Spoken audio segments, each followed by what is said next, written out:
Сәлем достар, менің арнама қош келдіңіздер. Бүгін сіздерге ауызашарға арнап ерекше дәмді тағамның рецептімен бөлісетін боламын. Міндетті түрде видео соңына дейін болыңыздар. Ең алдымен картоптың қабығын аршып, осылай ұзынша етіп турап аламыз. Картопты қайнап тұрған суға 3 минутта пісіреміз. Картопымыз жартылай пісті, оны сүзіп аламыз. Оның үстіне 1 шай қасық тұз, бұрыш, паприка және сүйқымайды қосып, жақсылап араластырып, духовканың астына картопымыз қызарғанша пісіреміз.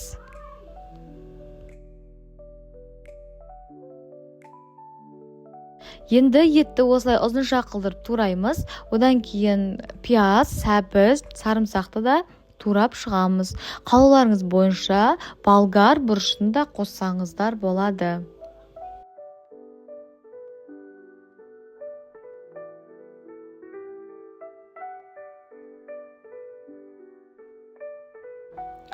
Енді қазанымызға май құйып қыздырып, үстіне пиязды қуырамыз. Оның үстінен ет, сәбіз, сарымсақты да саламыз. Дәміне қарай тұз, бұрыш, соя тұздығы және томатты қосып, барлығын жақсылап араластырып, бетін жауып қуырамыз.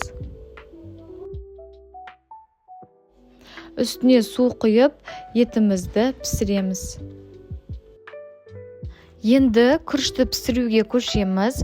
Оны жақсылап жуып, тазалап, ыдысқа май құйып, күрішті кішкене қуырамыз. Сол кезде ол шашыраңқы болып, жақсы әдемі болып піседі. Кейін оның үстіне су құямыз. Дәміне қарай тұз, бұрыш қосып, бетін жауып, күріштің піскенше отқа қоямыз. Міне біздің тамағымыз пісті. Енді кезекпен кезек осылай күрішті кесеге салып, әдемі етіп, 3 жерден қойсаңыздар болады. Мен мына жерде 2 жерден ғана қойдым.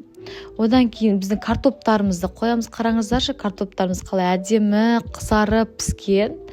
Одан соң оның үстіне етпен сәбізімізді қосамыз. Қалағаныңызша шөптерді сепсеңіздер болады. Міне достар, біздің ерекше кешкі асымыз дайын. Осы рецептпен ауызашарға жасап көріңіздер. Міндетті түрде отбасыңызға ұнайды. Барлықтарыңызға рахмет.